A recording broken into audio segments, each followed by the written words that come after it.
Hi, is everyone able to hear me?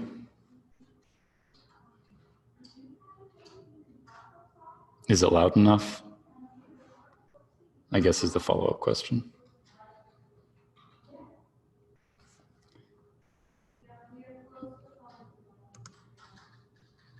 All right, cool. So this is browser extensions. Also of note is this is the first, I believe, online kind of streaming class the library is putting together. So any feedback you have will be great and most appreciated as we continue forward under these conditions. Normally, this class is fairly interactive, so I encourage everyone to put anything in the Zoom group chat that you have questions on.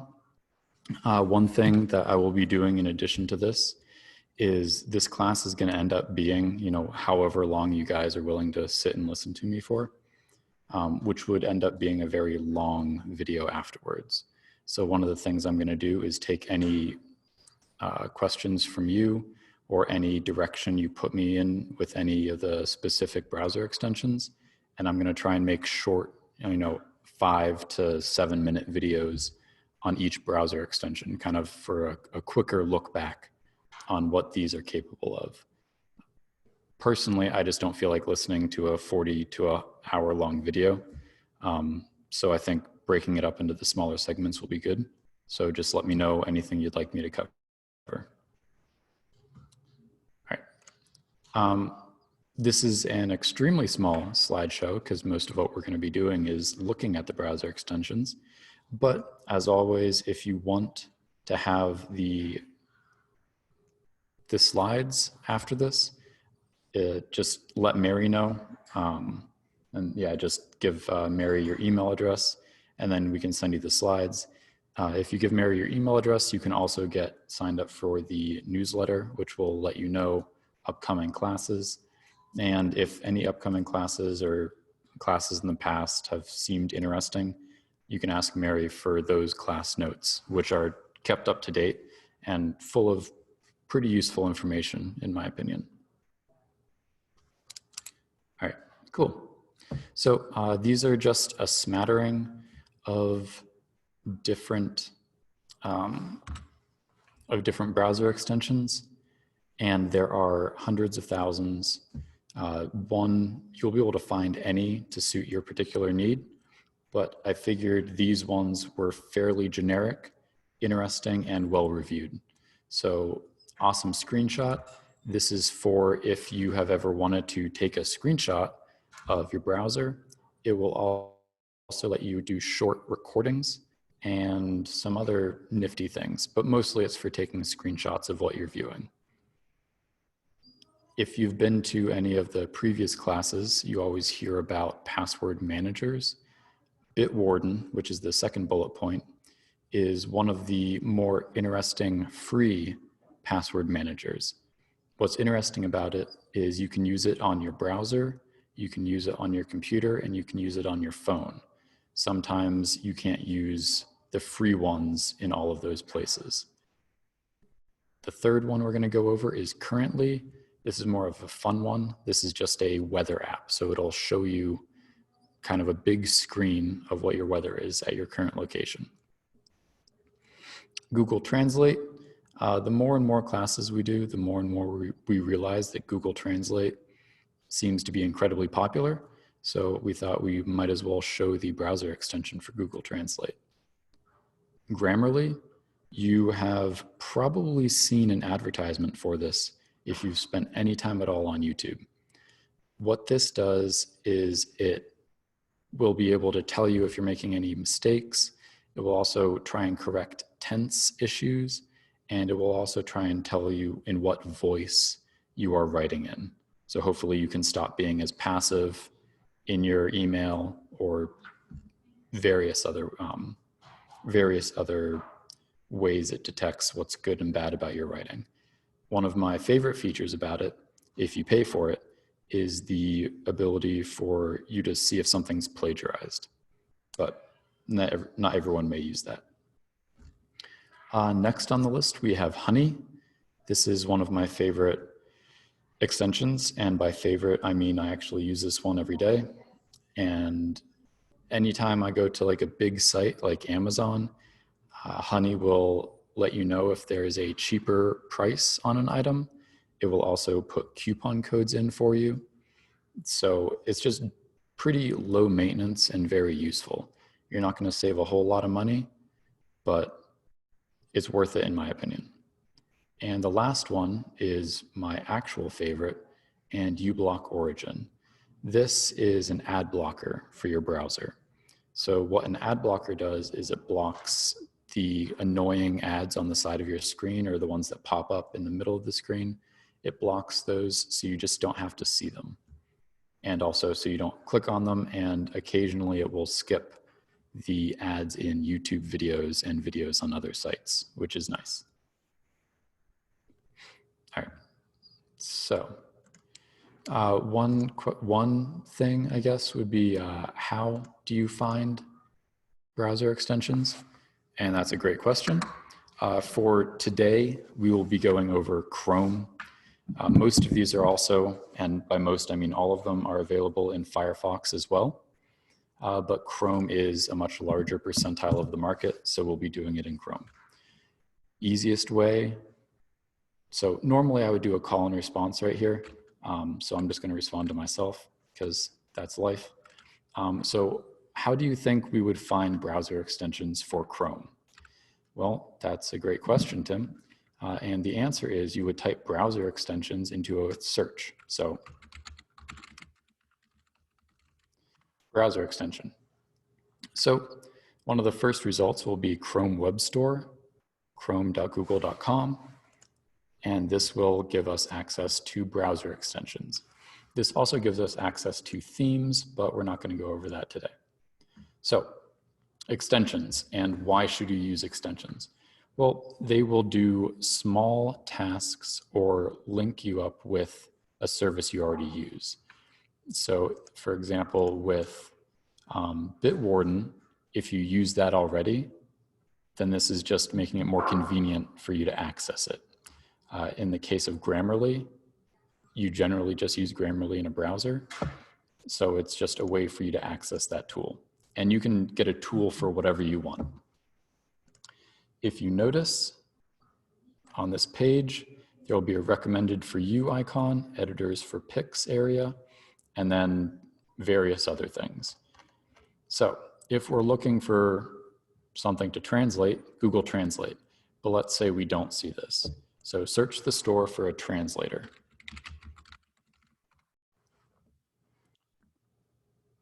And we have translator, dictionary, TTS, not sure what that is. One-click translator, select to translate. Well, I'm not getting what I wanted. So in another call and response, I'll ask, what do you think I did wrong? And the answer to that is translator. So if I just search for translate, now I have a lot more options. So if you're not finding something you're looking for, you might want to try and make it more of a generic search term. So Google Translate.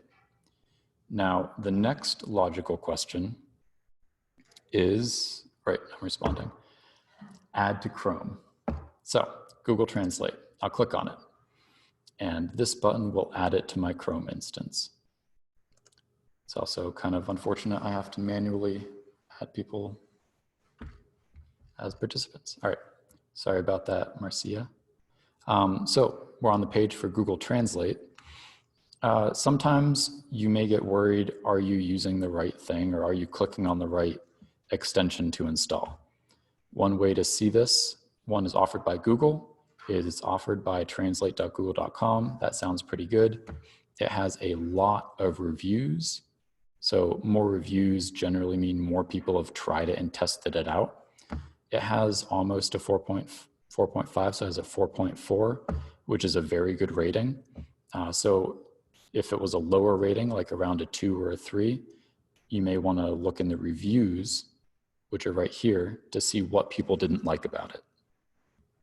Another way to check to see if it's the thing you think it is I imagine Google Translate would be fairly popular, and that's correct, with 10 million plus users. So the more users something has, the more people will have tried it before you, and the more people who would be there to report problems or say if something doesn't work on it. So this one seems pretty well used, pretty well liked. All right, now I can look in the reviews, and this would be generally people would post any issues they have with it, or they would post something they like about it. And you can kind of read these to see if the app would be useful for you or the extension would be useful for you. So this one says, may work well for European languages, but absolute garbage for others. So knowing this, I know I'm only going to use this for, in this hypothetical situation, German. So I'm totally fine. If I click on related, so this will give me extensions that Google thinks are related to Google Translate.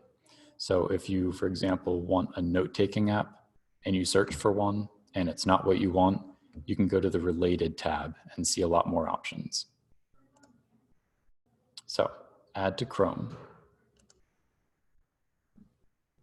You'll need, it will ask you a variety of permissions, and you do have to say add extension to this. Otherwise, if you don't like that Google Translate can read and change all of your data on the websites you visit, then you do not want to install it. But again, has almost a 4.5 with over 100 million users, and it's from Google, so I'm going to trust it.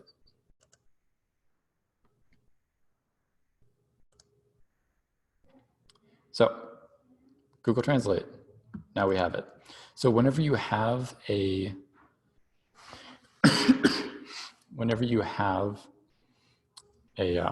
an extension, you'll find it on the top right-hand corner, right here. Generally, if it's colored, that means that it's on, and if it's grayed out, something may be wrong with it, so you may need to update it or something like that. But if we click on it, we can now see options. Google Translate, read and change site data options, remove from Chrome, hide in Chrome menu, and manage extensions. Or I can just search to translate. Translate, English. So if I go to this one, sorry, translate this page. Nope. All right, so we'll go to a page. What did I say? I said German, right?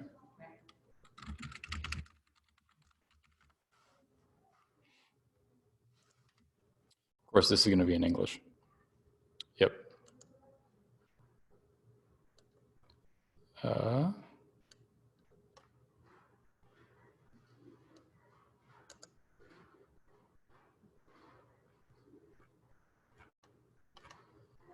going to have such a hard time. I'm having a brain fart right now. Build. Here we go. Good. I'm sorry, I don't know how trashy this page is actually, but we're going to go with it. So if I'm on this page and I want to know what a specific word is, let me find a word.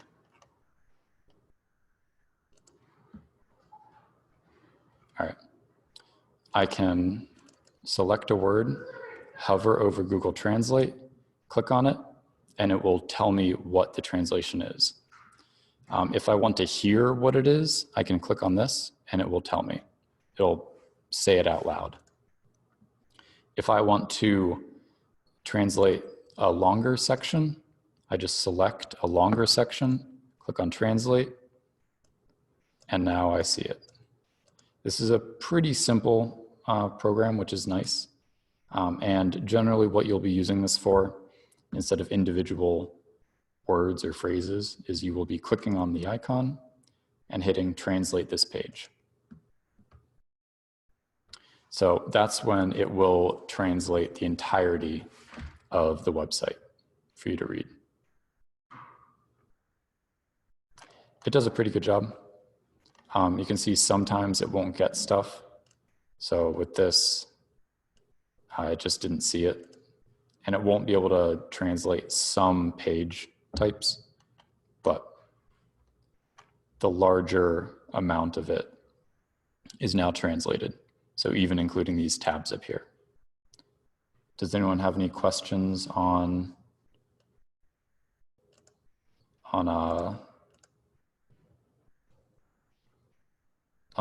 Google Translate?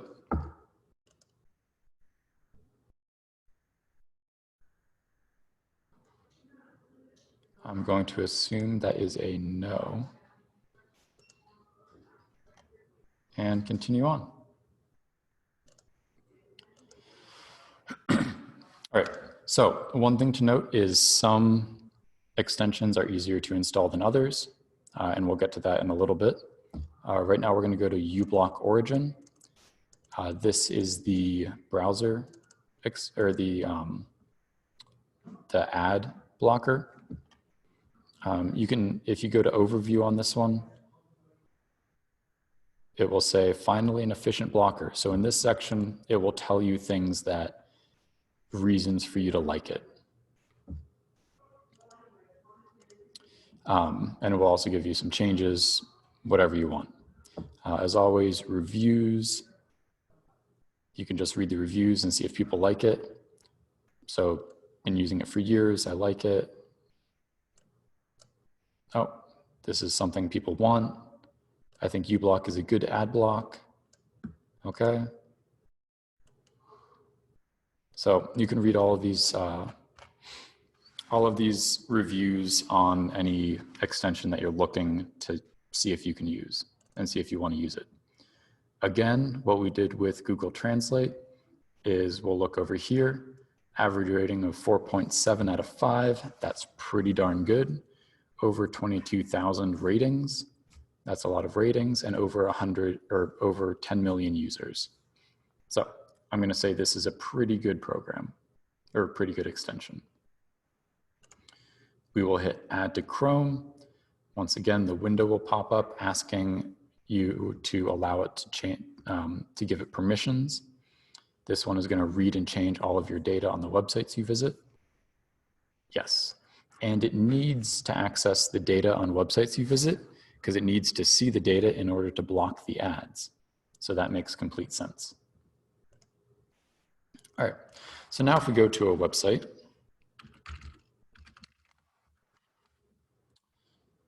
we will see in the top right-hand corner, uBlock Origin. So there is a little number that is going up and up and up. So these are the number of things it's blocked on this site. And if that seems like a large amount, it is. A lot of sites, one of the reasons why they may be slow for you loading is they're loading all of this stuff that you don't actually care about. Now, 57 things on this page, and it will slowly go up. One thing to note is sometimes you will get to websites where something won't work. And what you do then is, so if uBlock Origin is blocking something that you need, what you can do is click on uBlock Origin and then see this big power icon. If you click on it, it will disable uBlock Origin for this site. So uBlock Origin will still be used in every other site, but CNN.com won't have uBlock Origin. So we can see what this website looks like. And then if I refresh the page, if you notice a bunch of stuff is happening, and it took a little bit of time, a little bit of extra time, but you see we have these ads here, up here, we have this ad. So we just have a lot of different ads. And sometimes these can slow down. Sometimes ads can actually be a vector for your computer to be infected with something. All right, do we have any questions on uBlock?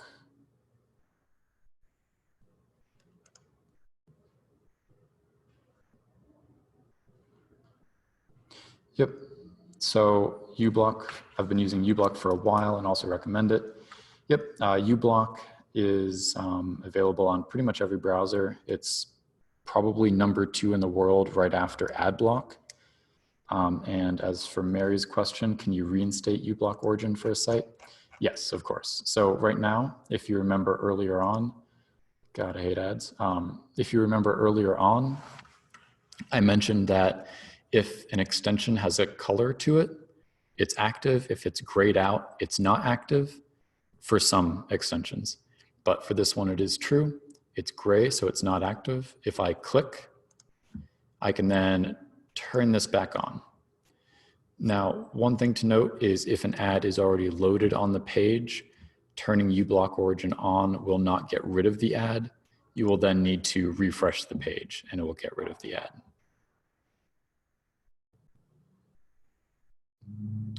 uBlock advanced settings.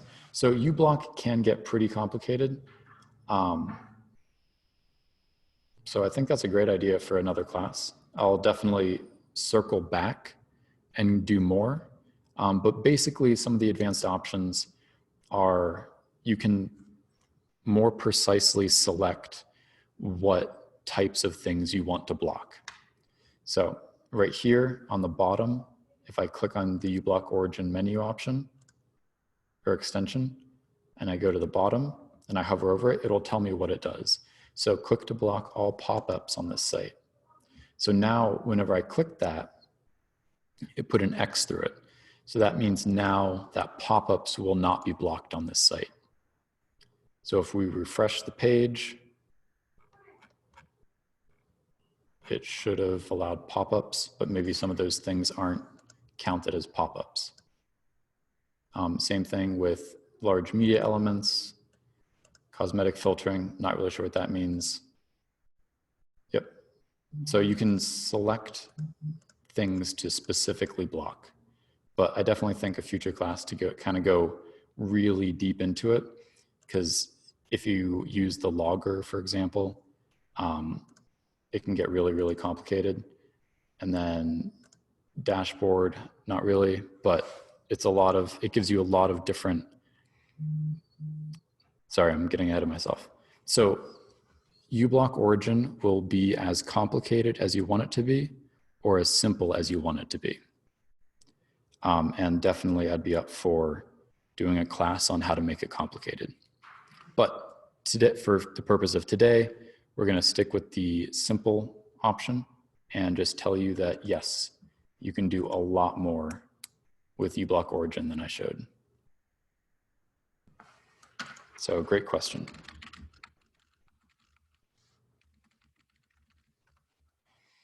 Hopefully I spelled everything right. All right. So honey. If anyone remembers earlier on, I said honey is essentially a coupon application or coupon extension. And that is not all it can do, but a very large amount of what it can do. So once again, we're going to check. So this is 4.8 stars, even higher, with 152,000 people rating it and over 10 million users. So once again, this seems like a pretty good extension to get. So we're going to add it to Chrome. Add extension, read and change all your data on the websites you visit. Again, this is because it needs to read what you're looking at in order to determine if there's a sale or if there's a cheaper price somewhere else. So add extension.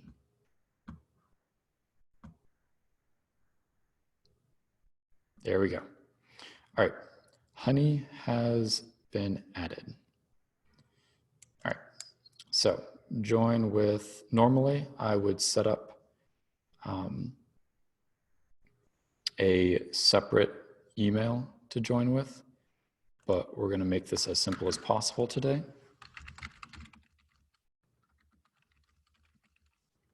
So in case anyone's wondering, yes, this is a spam email address I use. So feel free to email it as much as you want. Now I just need to remember my password.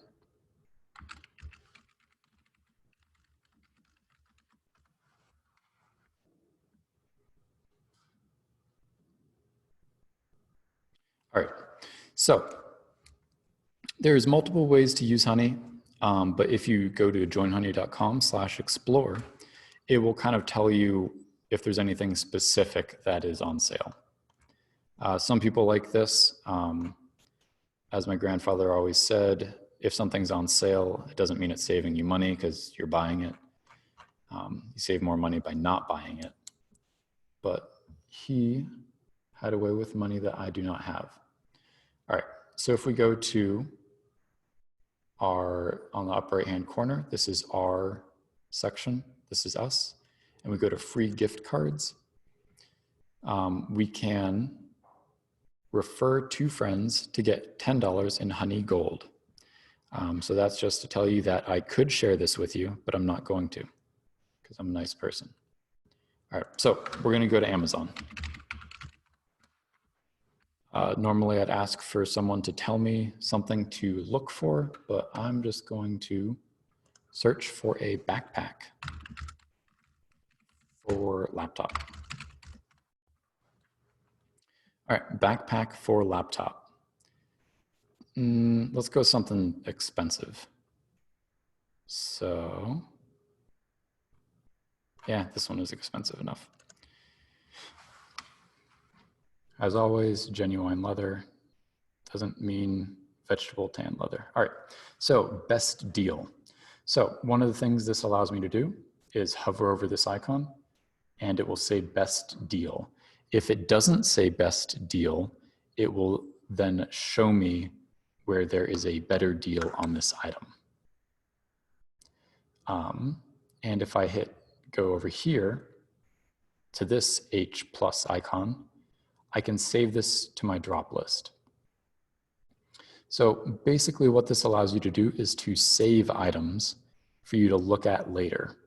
It also will allow you to, and waterproof, yes. It will allow you to see and get an alert if the item drops in price.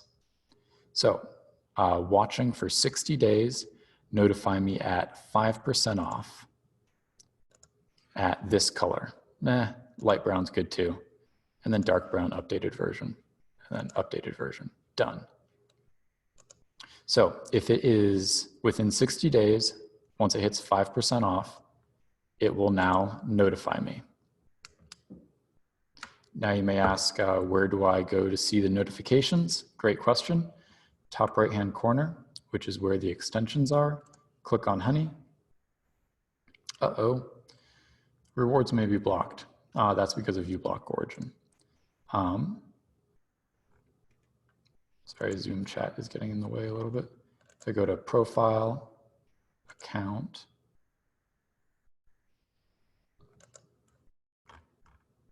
uh-oh. They may have changed it on me. All right, so I know how to get this a different way. So if I go to Join Honey, go here. Now I'm on the Honey website under my profile, and I can go to Drop List. So if I go here, I can see all the items that were put on the drop list. As you can see, during the previous class, we were looking for noise canceling wireless headphones a while ago. All right, so I can see that I have these for 60 days, the current price, and if I want to, I can click on it and see more information. Probably one of the more interesting things is to scroll down a little bit, and then you can see the price trend. So I can see if the prices go up or down. So I could see that on Jan 4th, it was $134, but now it's $160. So now would probably not be the best time for me to buy this if I'm worried about saving money. Lots of different other ways you can use this, but that's one of my favorite ones, is just seeing if something has gone up or down in price. So you may ask, well, that's a really annoying way to go see that information. Is there a quicker way to see the price history? Because this is what a lot of people use this for. And there is. So if we go to Amazon, and we will search for toilet paper. I feel like this will have some ups and downs, which is why I'm going with it. Maybe it won't have any ups and downs. You never know. All right, so this one is the highest rated. Presto. I've never even, Mary, did you know Amazon had a toilet paper roll that it made? Like Amazon Basics? I didn't. Wow. All right. Okay. Well, I am clicking on this. I'm excited. All right, currently unavailable. Unfortunately, apparently, if it's currently unavailable, Honey does not want to show me any information on it. All right, so let's skip toilet paper. Let's go back to headphones. All right, headphones, click.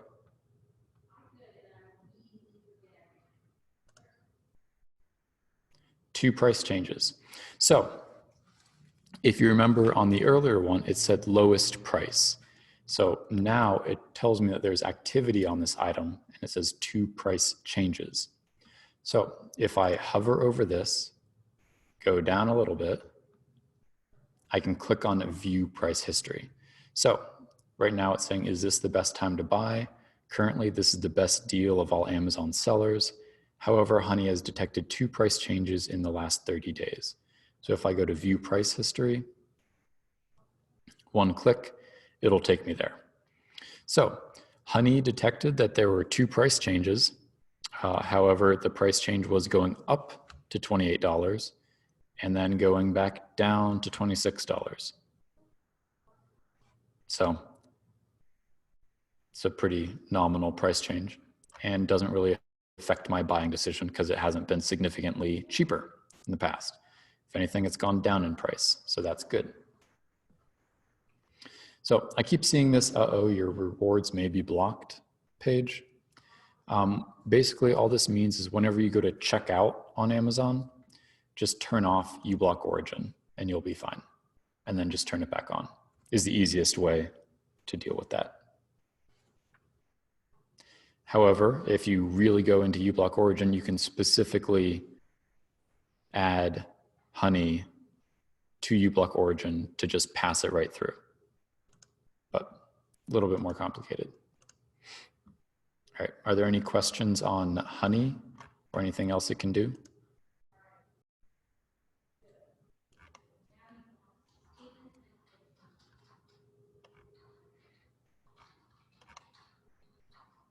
And one thing to note is that Honey will, in this section, kind of give you recommendations based on what you're looking at normally. So right now I have a pretty darn generic one because I don't really do anything on this page. And yep, I really like Honey. It's extremely low effort. Whenever you go to checkout, that is when it will apply the coupons. I kind of don't feel like creating an Amazon account and checking out though, so you'll have to trust me on that one. Can you clear your search history on Honey? Great question. Let's see, down here, settings. This is a question I actually don't know, so.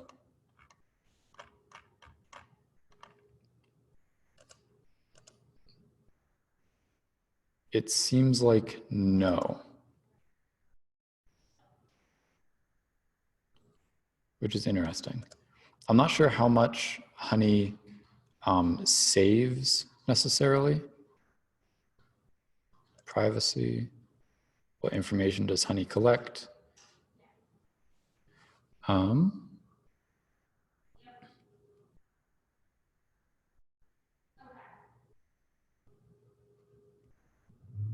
So it doesn't collect any information from search engine history, emails, or any website that is not a retail site. But what I'm hearing is that it will collect the data on what you're looking at. And it doesn't seem like there's a way to turn that off. However, there is a way to, go away please. Yep, there is a way to remove stuff from your drop list, in which case it will stop giving you recommendations based on that. So you can just hit the X or hit the little trash icon.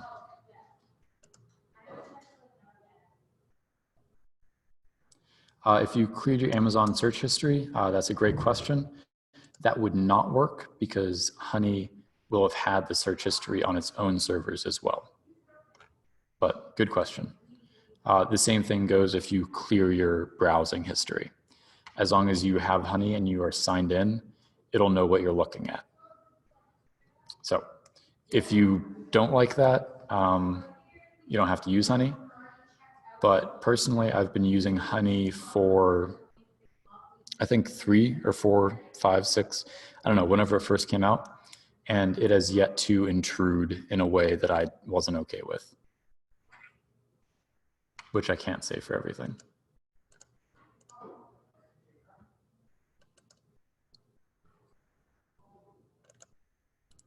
Okay, so Grammarly.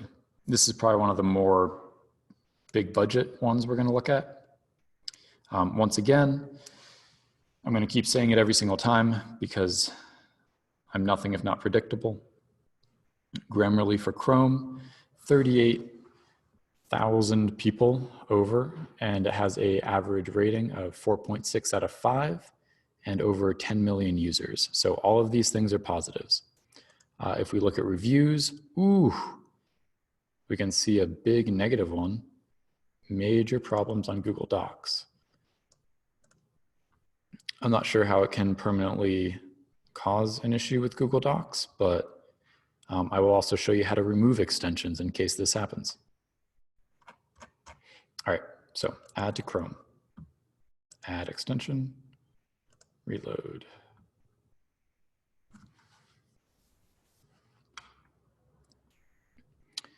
And we are waiting for it to install.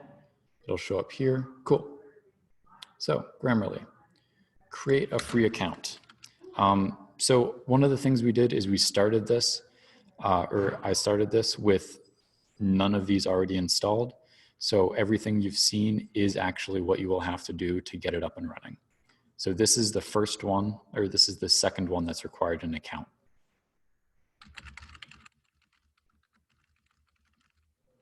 I can also continue with Google, which is, I'm lazy and that's what I'm gonna do. All right. Most of my writing is for work and I have great writing skills. No need to be modest here. Continue to Grammarly, it's free. You can kind of see they're trying to upsell you. So they'll tell you this long list of everything else the paid version does better.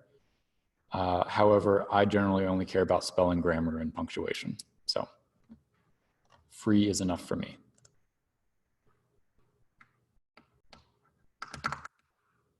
Skip the tour. So you can go through the tour. It would actually probably make sense if we went through the tour together. So we will start a quick tour.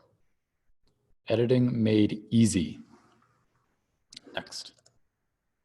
Become a better writer.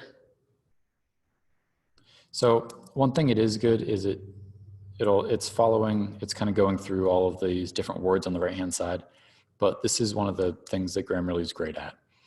If you find yourself writing far too much and thinking to yourself, brevity is the, what is that? Mary, what is that one? Brevity is the soul of wit. Oh my goodness, I can't remember. Brevity is the, all right, Mary can't remember, so we're good. But it'll help you with all of those sort of issues. Go beyond grammar. So this will also change what words you use. So generally, if you use a word like very, you may want to change that to a different word that is more of a $2 word, as my teachers used to say. Set your goals. I don't know about this one, but feel free. All right, start writing. All right, so if we look, here is the document, demo document, and on the right-hand side is kind of what Grammarly thinks about our document. And in the middle on the right, it'll tell you kind of what issues specifically it finds. So misspellings. Misspellings will be with a red underline, and basically it's saying you spelled it wrong. So if we click over here, click to correct your spelling, it will fix it. The other thing I can do is every time I click on one of these, it will highlight the next one. So, affect your credibility. Affect. So I don't know if you're like me, but I've stopped using these words because I keep confusing them and mixing them up. But with Grammarly, it saves me from myself. So I think I saw a chat. What if you cleared brevity as a soul of wit? There we go. Was I close? You were very close. I think I was close. I think you should turn my mic on. You can turn your mic on. Oh, actually, do I have it turned off? No, I think I do. Okay.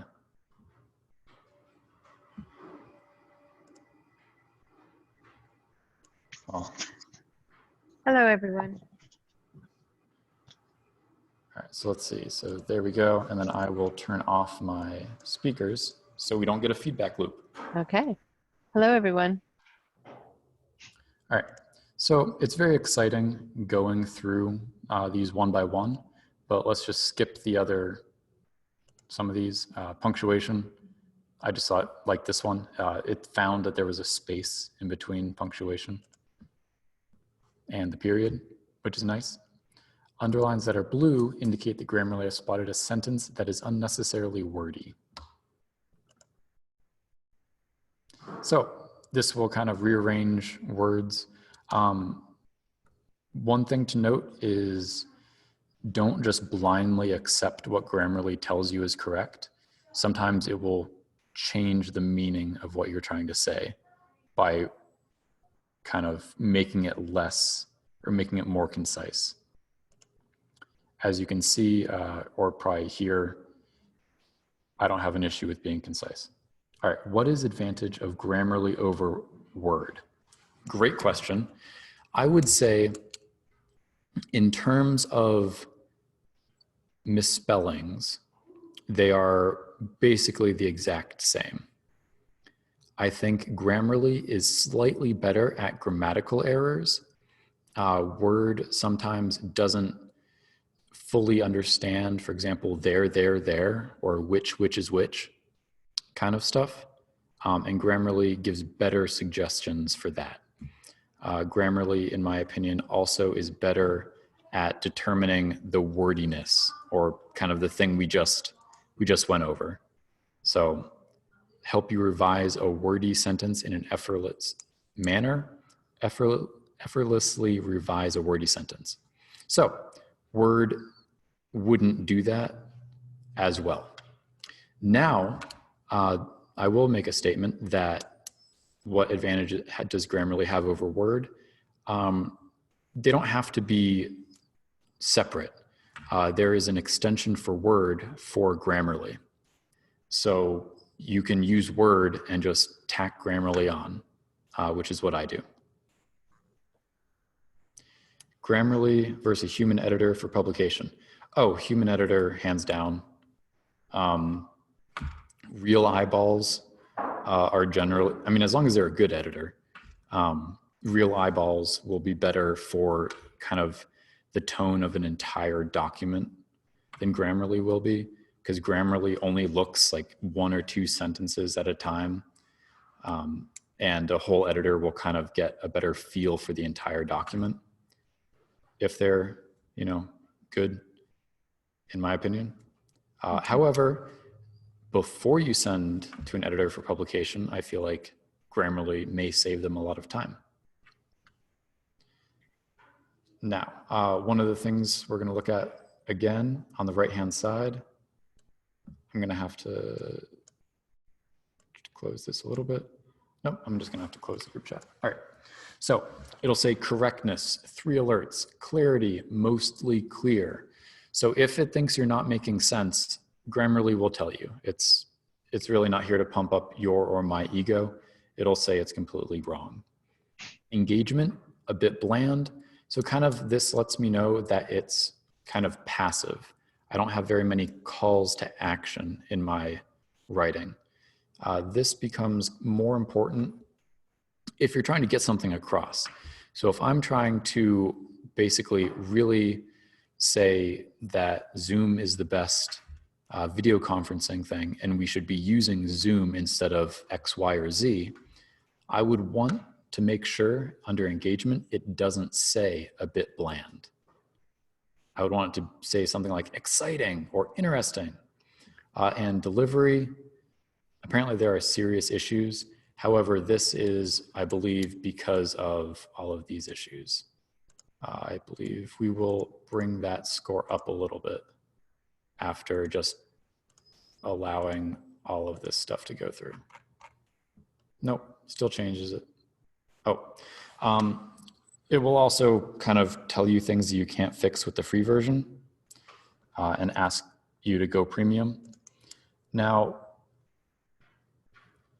I don't personally have a paid account because I don't use the premium features, but my wife, who writes a lot more than I do, paid for premium and absolutely loves it.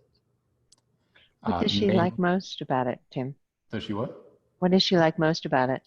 She basically really likes this one, compelling vocabulary. So instead of very happy, you see that it goes to thrilled, pleased, or delighted. So it kind of increases your word choice and makes it more exciting. She also really likes tone detection. So normally she speaks or she writes with a passive voice, and sometimes you don't want to write in a passive voice. The other thing she gets a kick out of more than she finds useful is politeness. Apparently in email, you can be very impolite sometimes, and this will kind of give you that quick gut check to see if you're going, too harsh in an email, or if you're like, if you're angry about something and you write an email and you check with Grammarly, it'll tell you, hey, pump the brakes a little bit. You're kind of not being a nice person right now.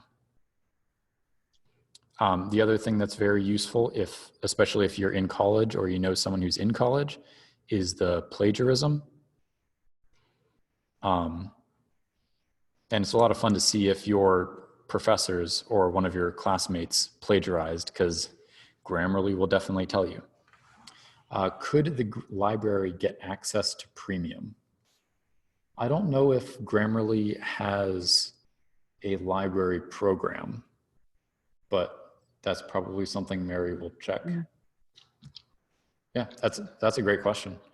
I honestly think it would be pretty interesting for the,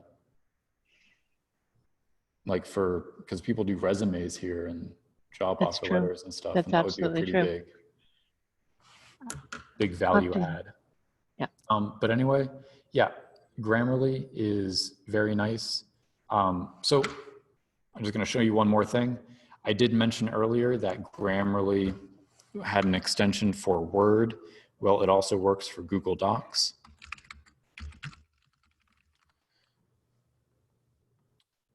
I believe I'm signed in. Yes. So blank.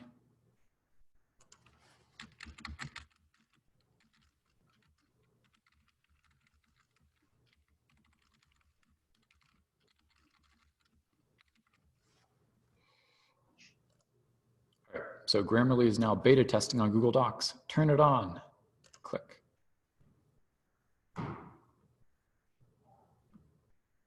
No thanks. So now Grammarly will affect my Google Docs. So before, if you notice, Grammarly had its own kind of word editor. You don't have to use that one. You can use the online Google Docs for that as well. If you click on this, you can tell it to stop. You can also see there's very little you can change, but correct spelling automatically, check writing suggestions for Google Docs. So there are some options. As Grammarly becomes more mature, and possibly if you have premium, you will have more options here. As always, if you don't want in Google Docs for some reason, or if you just don't like the Google ecosystem, you can get to a grammar on the extension and then clicking down here to new document. you can access old documents and save documents by clicking on My Grammarly right here. So, oh yeah, and sorry, Grammarly for Microsoft Office, Grammarly for Windows. So you can install these and use them on your computer.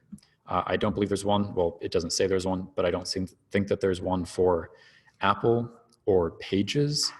So you'll have to stick with Microsoft Office and Google Docs for now. Interesting.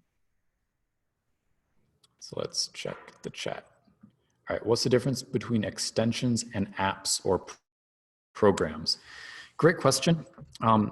If you've been listening the entire time since the beginning, you'll definitely notice that I have messed that up a lot.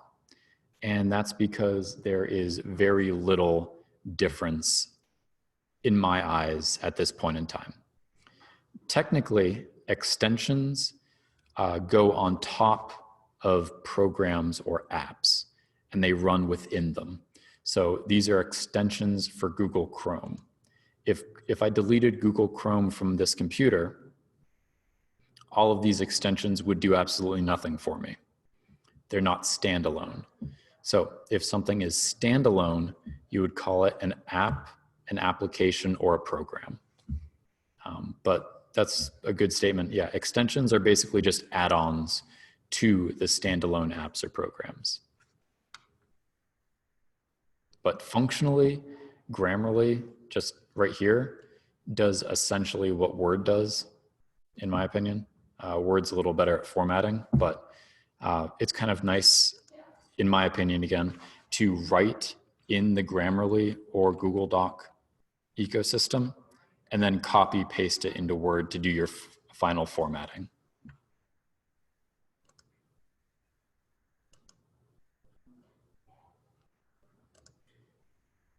All right, did Google Translate? Reload. All right, any more questions on Grammarly?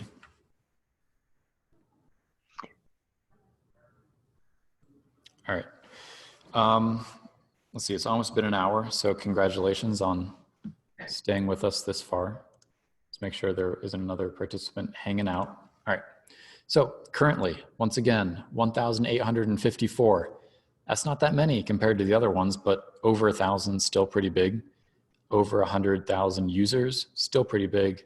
Fairly positive with a 4.3 out of 5, and it looks fairly simple. Now, I'm not as trusting of this one though, because it has under 2,000 and under 10 million users, because apparently that's been my baseline for the other apps. So I'll click on reviews. Now, I'll click on reviews and make sure there isn't a really negative thing associated with it. All right, currently used to be one of my looks at if it's no longer supported, it's dead. So this would be really awkward if by the time in between me picking these out, it turned out to die. But it says this is from 2018. So it's possible that it works, it doesn't work. So this may be a dud. Add to Chrome. Add extension. So that one asked me to give it permission to change my new page, because whenever I open a new tab, it will go to this. And it also asks permission to know my location, because if I'm in Peterborough, it needs to know I'm in Peterborough to give me the weather. It doesn't really do me any use if it gives me weather for New York. All right, so if I sneak up here and hit new tab. Okay, got it. There we go. It will open a new tab that has the time and will apparently slowly, if it ever gets to it, give me the weather. So I can change the color by temperature. That's costs money. Ugh. All right, Celsius, no, Fahrenheit. All right, so in case you're wondering, this one seems that it's a bit of a dud, unfortunately. So far, all it is a very nice clock. So I guess my question is, how do I get rid of this? Well, I go to the top right-hand side, right-click, and hit Remove from Chrome. remove. Now it's gone. But I still want a weather thing, right? Because according to the class I mentally prepared in my head yesterday, I need a different weather thing. All right, so what do? We started on the overview page, and I'm just going to go to related. So related, momentum, replace a new page with a personal dashboard featuring to-do, weather, and inspiration. This sounds exactly like what I need. Especially the inspiration. I need the inspiration. So 3 million users, we're already better. 13,800, ooh, runs offline. All right, this one sounds pretty cool. Hit reviews. I see positive reviews. Nope, that one's okay. So, Tim, is there any way that you can filter for the number of stars of a review? that's a great question. Let's see if we can.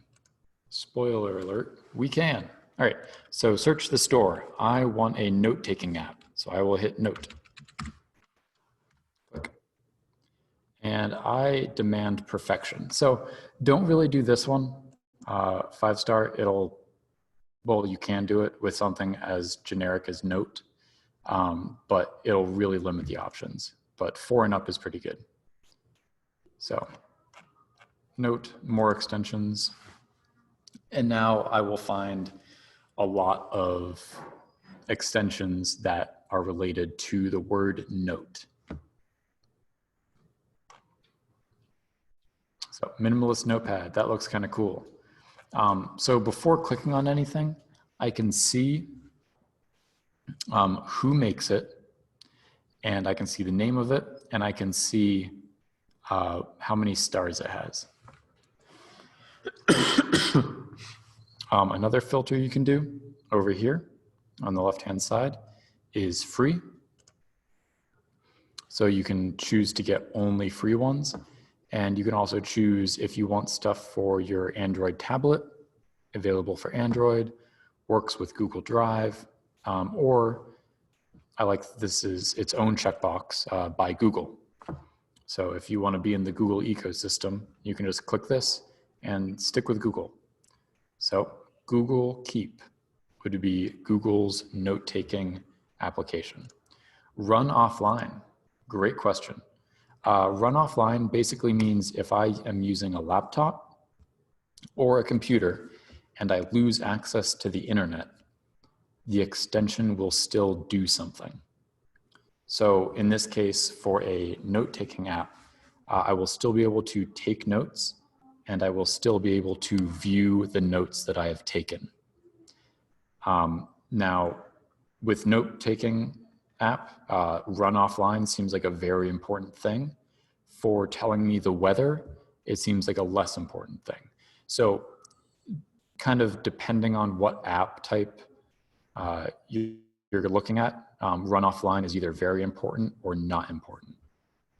One thing to note is with run offline, if I go offline, take notes, and then go back online, it will take what I did offline and put it online.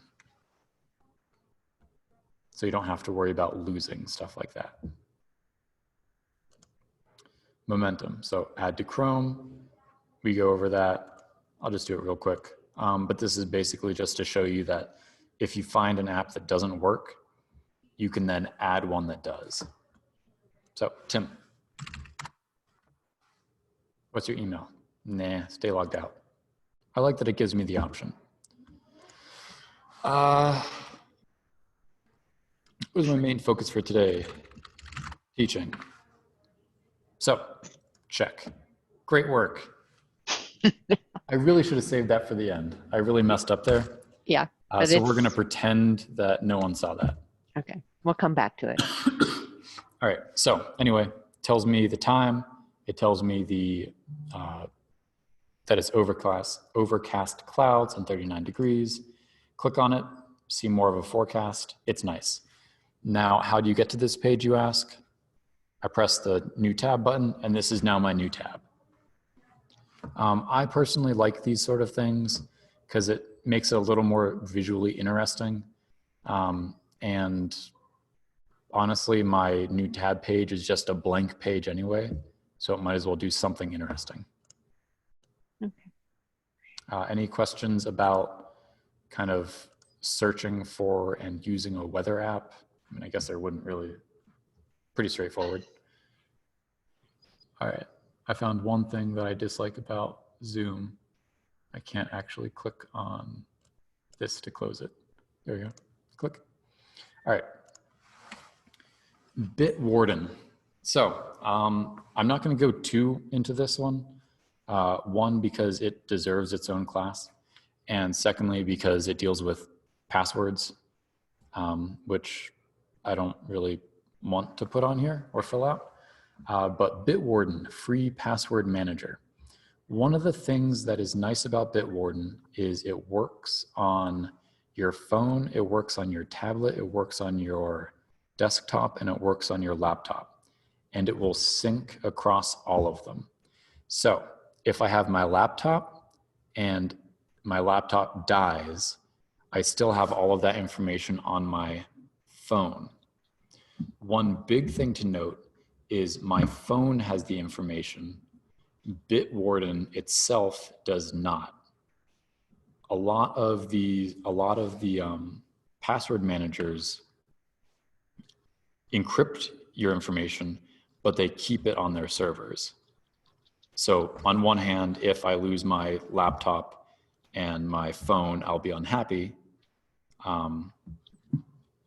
It also can't be accessed by if someone breaks into like LastPass or something like that. Oh, and why is that safer than Google Password Manager?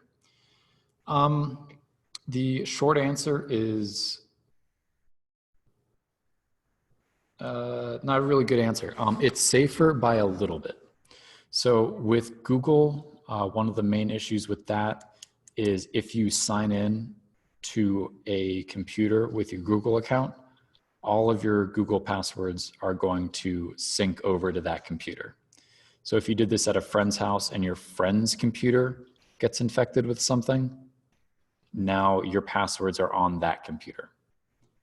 However, in terms of convenience, Google is a little bit more convenient. It's also possible that they use a different type of encryption. Nice plug.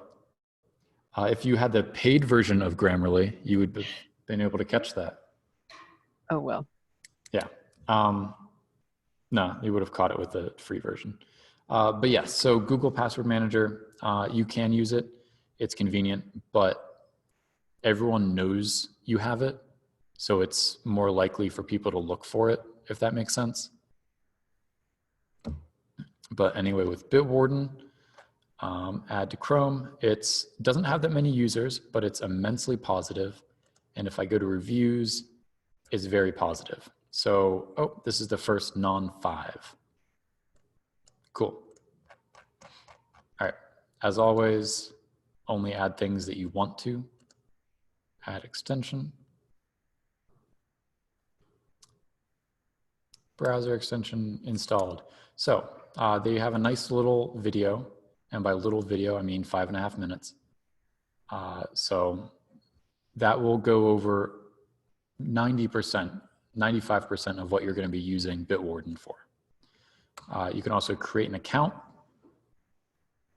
And the only thing I'm going to say on this is do not lose the master password.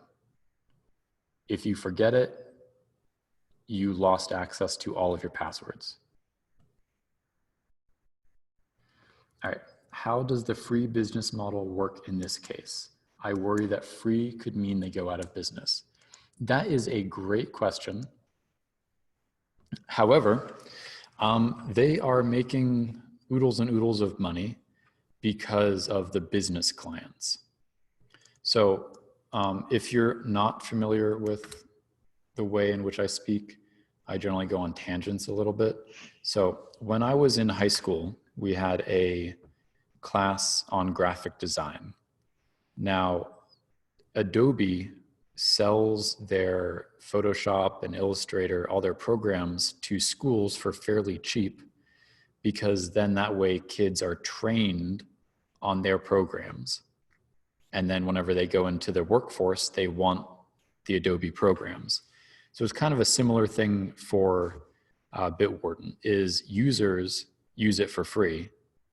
And then for business, whenever people ask, okay, we need a password manager, what should we use? People will remember Bitwarden. So I'm fairly happy with the free version.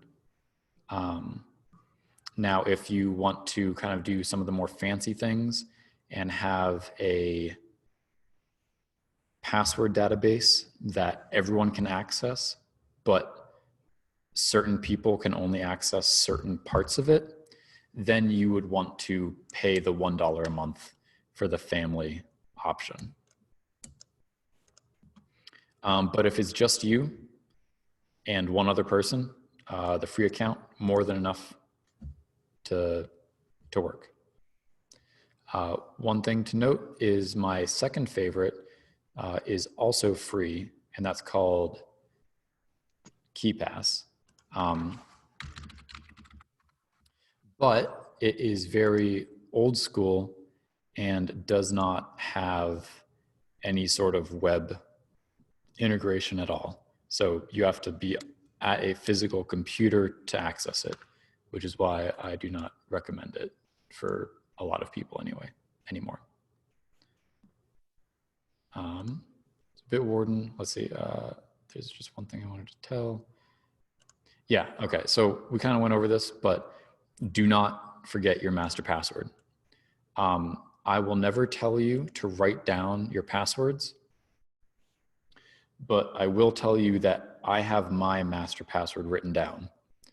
It is not written down saying this is my KeePass password or this is my Bitwarden password. But if I forget it, or if, God forbid, I get a brain injury and can't remember it, I do have it written down so that I can gain access to literally all of my information. But if you have any questions on Bitwarden, email them to Mary and I'll get back to you, or on password managers in general. We also generally have a class just on password managers. And if you want, you can ask Mary for that slideshow, which will go over a lot of different options for password managers. In no way, shape, or form am I saying Bitwarden is the absolute best, but it is a good one, and there are multiple good ones that you can consider. All right, awesome screenshot. So this was upon Mary's insistence that I put this one on there. We use it all the time at the library. That's good enough for me. So 21,000 over 4.5, so we got a 4.6 out of 5, and over 1 million users. Sounds pretty good. Works with Google Drive, I like that.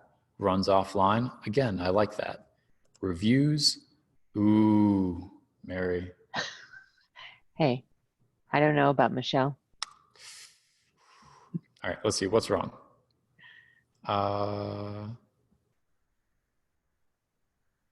Went to bring up some SS's screenshots, I'm assuming, not social security number.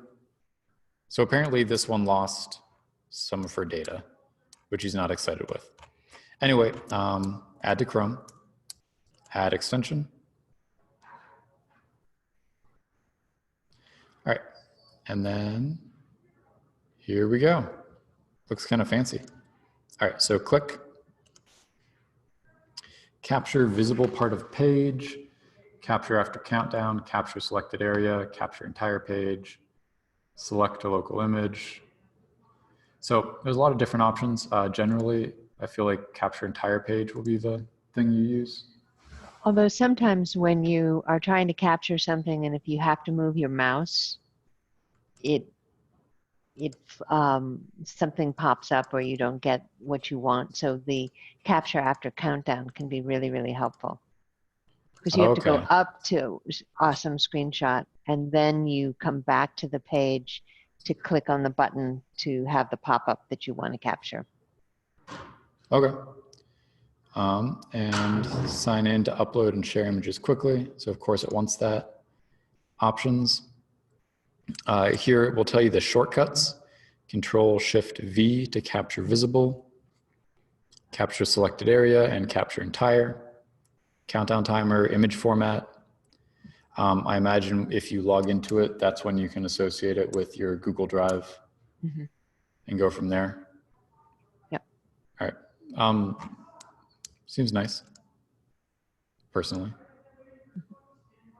Record screen, free for 30 seconds. So there is an upgrade path. All right. So one of the things I was very excited with this was that it allowed you to record video. Apparently, you are going to be able to record 30 seconds of video and 30 images, which honestly is more than enough if you're just using this for kind of taking screenshots. Sounds good. All right, so again, you click on this, capture visible part of page, capture selected area, capture entire page. So let's capture visible part of page. Click. Now I can draw on it. What an artist. I can type, change the color, all that fun stuff. So you can kind of doctor up a website and say, here, look at this, or, you know, a document and say, look at this paragraph on it. It's about as useful as you want to make it. So in the case of the library, they use it a lot. I do not share as much fondness for screen capture devices as some people. Well, it's really good if you're doing, for example, a tech program and you need to make a slide and put an arrow to show somebody where to look. Exactly. Like if this is the plan I recommend, I would do that. Yes. Yeah. So it's fairly easy to use. It saves your pictures, so you don't have to really worry about it. Done. Yay. And then I can immediately upload a get shareable link, new project, upload, awesome screenshot, copy, paste, and now everyone can view that screenshot. So that was very simple. I like that. Absolutely. All right, any questions on awesome screenshot? Or have I successfully talked people into submission?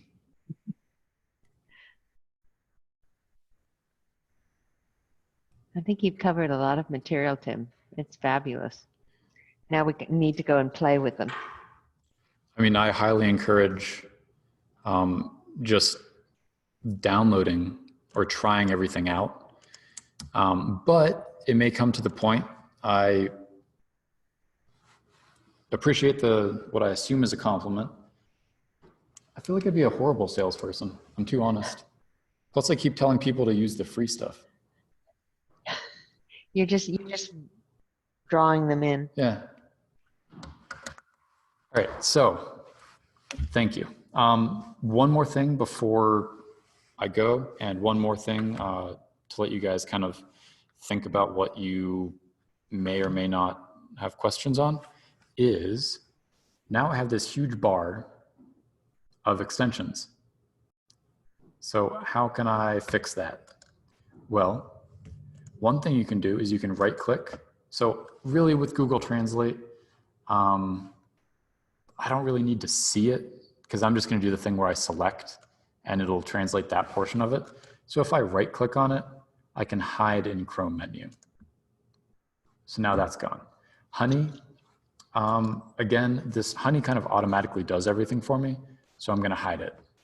Grammarly, no, I actually want Grammarly because I want to be able to hit that new document button. Let's see. Now that we are homebound, can you add some online information classes for us to view? I think so. Unless Mary tells me no. No, absolutely, Eileen. We're going to start looking at different ways of sharing information and collecting either smaller tech classes. There are also a lot of, in our e-library, there's a lot that you can take advantage of as well. But we're going to start working on that, all of that. Slow down, Mary. I'm the salesperson. Oh, yeah, but I get the commission. Right. It's like a multi-level marketing thing. Yeah, absolutely. But yeah, I definitely would love to hear feedback on what people think they would want specifically for a virtual or online kind of class standpoint. Again, this is the first one. Hopefully it'll improve. But definitely we're going to be taking all ideas under consideration, because I know personally, if I find a way to do something, that's the way I do it 95% of the time. I don't even bother to see if there's a better way to do it. One of my faults, I suppose. You have no faults, Tim. Also, I wanted to encourage everyone, Tim's going to be doing tech drop-in on Wednesdays using this same form. There will be, if you go to the events page on the website, there's a link that will give you the link to that particular class, and he'll do it sort of, I'm not sure exactly how it's going to work. I'm doing it and I have no idea how it's going to work. You'll make it work. Yeah. So one of the other things is if you have any kind of questions or things that you would want on Wednesday, you could definitely also email any questions you have, and I do respond, or Mary will give them to me, and then I'll respond via email with how to do something. So don't think that you need to like be there at that time to have me answer what could be a very simple question. Also, there will be some limitations on what I can or can't answer, because it'll be more difficult to see the issue sometimes, especially depending on how the talking gets implemented, but we're definitely going to do our best. And yeah, I definitely like the live demonstration. I think it worked great. I also love that I basically turned my sound off when Mary started talking, so nothing, no real issues there. As long as you guys were able to hear us well, that was my main concern. Yeah. And I believe so. Yes. Yes, sorry, Tricia. The library is closed to walk-ins. If there's a book that you want, or you have a printing job that you'd like us to do, what we'll do is walk it out to your car. You can either ring on the doorbell or call us on the phone, and we can just walk it out to you. So. Yeah. And one thing before we go, because I just installed all of these, I kind of want to show you how to uninstall them, even if they're hidden. Oh, perfect. So you notice that I hid stuff. So if I want to get rid of Grammarly right now, I can right-click on it and remove from Chrome. But I did hide some of them. So how do I get to them? Well, I go all the way to the top right, click on the ellipses, go down to More Tools, and go over to Extensions. And this will have all of my extensions. Now, let's say that Momentum, I don't like it anymore, but I think I may come back to it. I can just turn it off, and it will no longer affect the computer. Honey, turn it off. Google Docs Offline, I like that one. Bitwarden, turn it off. Now, if I want to remove something, remove, and I can just remove them. But anyway, that's how you can remove them, even if you can't see them. That's a good question. Does the library need any volunteer help for driving stuff?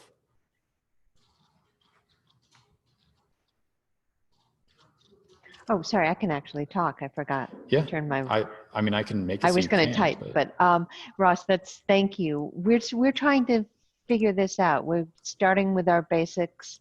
of getting this class online and figuring out what we need to do, and we'll expand as we can. But thank you very much for offering to volunteer. Yeah. All right, Tim, thank you very much. What nobody saw, but I will send a picture out to everyone, is Tim was given a bright green derby with gold shamrocks on it. And the photo is amazing. It means a lot to me that you would share that. We just want to personalize you. All right, thank you, everyone. Yep. Have a good day.